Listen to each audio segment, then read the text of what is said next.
Você é aquela pessoa que fica rolando na cama para lá, para cá, para lá, para cá, e não consegue pegar no sono?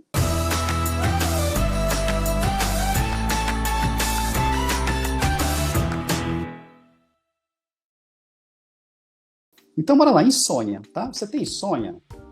É, Você já teve ou não tem mais hoje? Me fala um pouco aí nos comentários. Qual é a tua maior dificuldade? Tua maior dificuldade é em começar um sono profundo? É você aquela pessoa que acorda muito cedo? Você é aquela pessoa que, mesmo dormindo bastante, tem aquela sensação de que não dormiu o suficiente? Mas coloca aí, o que é mais comum na tua vida hoje? Por que eu estou perguntando isso? Porque quando a gente vai falar de insônia, muitas pessoas pensam assim, não, insônia é aquela pessoa que não dorme, mas não é só isso. Porque quando eu vou falar de insônia, eu tenho que, na verdade, levar em conta alguns parâmetros, que é, primeiro, a quantidade, né, que são as horas dormidas. Em média, a ciência diz que você precisa ter um sono de 7 a 8 horas por noite, tá? Em média. Claro que depende das pessoas, pode ter mais, pode ter menos, mas isso é um ponto. Primeiro, quantidade. A outra é a qualidade. Então, não adianta também você dormir ali 10 horas se a qualidade do sono não é boa. Você acorda como se não tivesse dormido. Você acorda cansado, você acorda mal-humorado. Então, esse é um outro ponto que precisa ser avaliado. A qualidade do sono. Um terceiro aspecto seria a insônia ou dificuldade de iniciar o sono. Você é aquela pessoa que fica rolando na cama para lá, para cá, para lá, para cá, e não consegue pegar no sono? Ou não, você é aquela pessoa que até consegue dormir fácil, mas quando é 3, 4 horas depois já acordou e aí o olho arregalado, como a gente fala aqui no Ceará, e não consegue mais dormir. Então isso precisa ser levado em conta, porque cada uma dessas características vai me pressupor determinadas causas para a insônia, tá bem? Então, veja aí na tua vida o que é que mais tem acontecido contigo em relação a esses 4 parâmetros. E aí, quando a gente vai falar de causas de insônia, eu preciso mencionar para vocês o quê? Que o excesso de computador, principalmente próximo da noite, ele atrapalha o sono. Quando eu falo computador, são aparelhos eletrônicos que emitem luz, tá? Entenda dessa forma.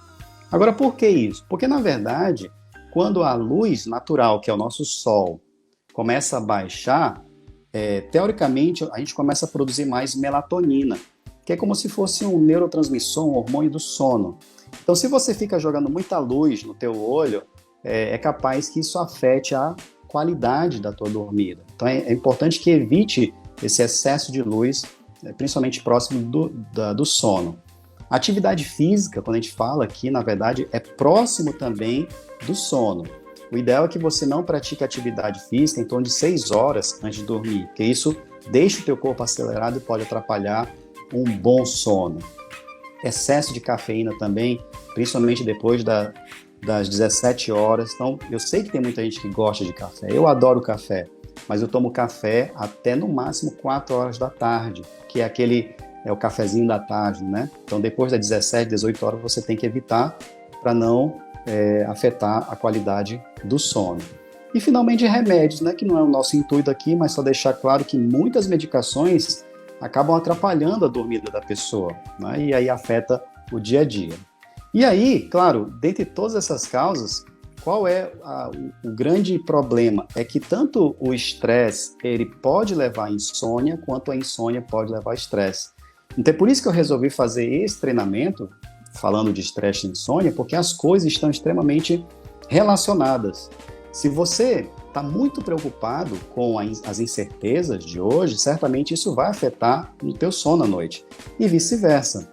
Então, eu até costumo dizer que quando se refere a insônia e estresse, uma coisa leva a outra. Então, eu estou estressado, não durmo bem, e como eu não durmo bem, acordo mal-humorado, estressado, e eu não produzo, chego à noite, eu estou estressado e não consigo dormir de novo, vira uma bola de neve. É por isso que a gente precisa lidar com os 2 problemas ao mesmo tempo, porque um tem a ver com o outro. Então, nesse sentido, como fazer para que você que está me assistindo agora entre numa outra vibe, né, que seria, na verdade, a felicidade, o bom sono. Como é que eu posso fazer para que eu tenha dias melhores, para que eu possa aproveitar meu dia de uma forma incrível e que à noite ainda eu tenha um sono bem reparador? Existem algumas possibilidades para a gente chegar nesse ponto. Então, um deles, inclusive, é a própria atividade física. Claro, respeitando aqueles horários que a gente acabou de comentar. Assim, não fazer muita atividade física próximo, né, da dormida. Alimentação, também uma alimentação balanceada, evitar comer excessivamente próximo da dormida. Inclusive, se a gente for parar na lógica da alimentação, o ideal é que à noite a gente tenha uma alimentação mais leve possível. No café da manhã você deveria se alimentar bem, já no almoço um pouco menos e na janta menos ainda. Tá? Mas não é essa a rotina que a gente vê aqui no Brasil. No Brasil, aqui se come arroz, feijão do mesmo jeito. Um terceiro elemento é a meditação. E quando eu falo de meditação, não é, na verdade, fazendo yoga por tempo prolongado, não é exatamente isso. Até pode ser, né? Mas não é exatamente. Existem técnicas de meditação rápida que incluem, essencialmente, você prestar atenção na sua própria respiração. Então, quando você fecha os olhos e você presta atenção, você tem a autoconsciência da respiração, percebendo a temperatura do ar que entra, os músculos que se contraem ou que se relaxam. Só em fazer isso já é considerado uma técnica de meditação, que você pode fazer ali rapidamente, em 1, 2, 3 minutos, e muitas vezes elimina a causa daquele pensamento negativo. Então, faça uma experiência depois, na hora que você tiver qualquer notícia ruim ou pensamento ruim, faça esse teste da respiração observada. E aí depois me conta como é que foi, como você sentiu na realidade. Porque a grande maioria das pessoas que eu faço isso cara a cara, durante a respiração, ela esquece dos problemas. É impressionante como a gente consegue anular todo pensamento, toda preocupação que a pessoa tem. Então, quando eu digo meditação, claro, pode ser aquela meditação, como está aí na figura, né? A pessoa adotando uma posição específica, mas não é necessário isso. Você se sentar e prestar atenção na própria respiração já é o suficiente e, com certeza, vai eliminar uma série de pensamentos negativos. Eu digo isso porque eu sou prova disso, eu faço muitas vezes no dia e funciona.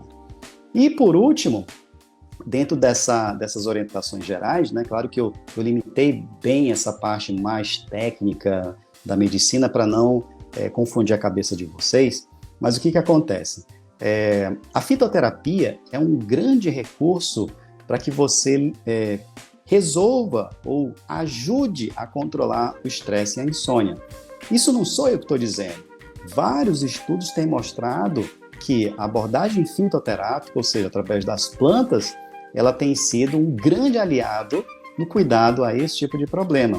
Inclusive, esse treinamento que eu estou dando para vocês foi baseado no Telesaúde lá do Rio Grande do Sul. Eu vi que tem pessoas aí do Sul, então tem um grande sistema de treinamento online na saúde e eu peguei uma parte do que eu estou falando para vocês desse treinamento que foi dado lá, falando também de insônia.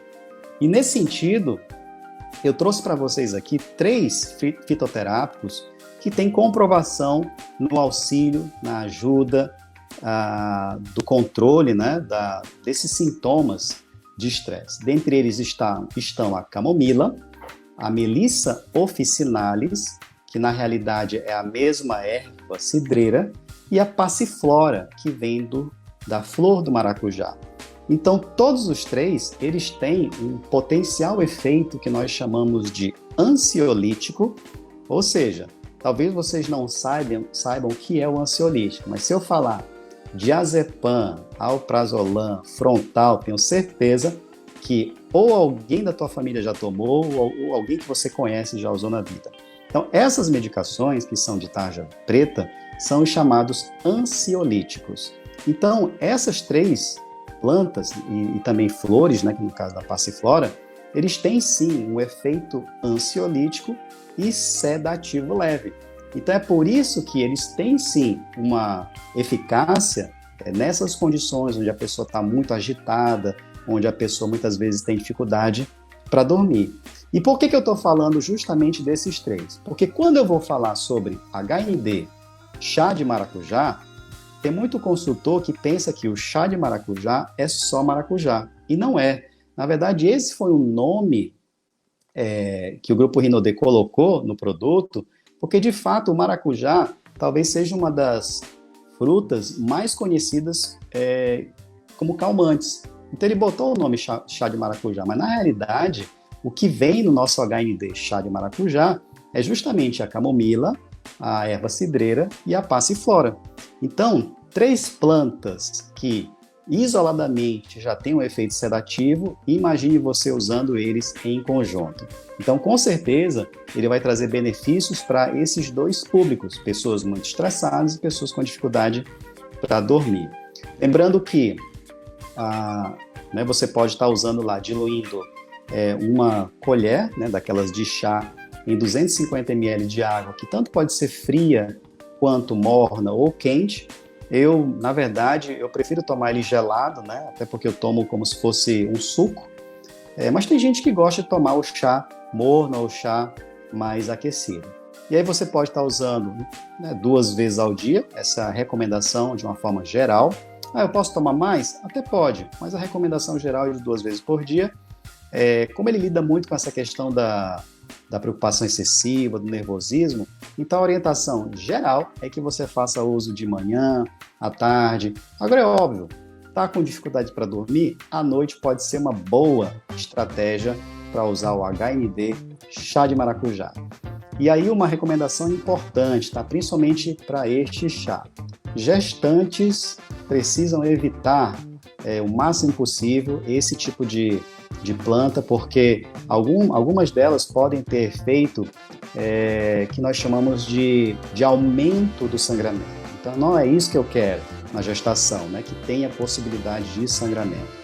Então, se puder, obviamente, evitar esse tipo de chá durante a gravidez, tá bem?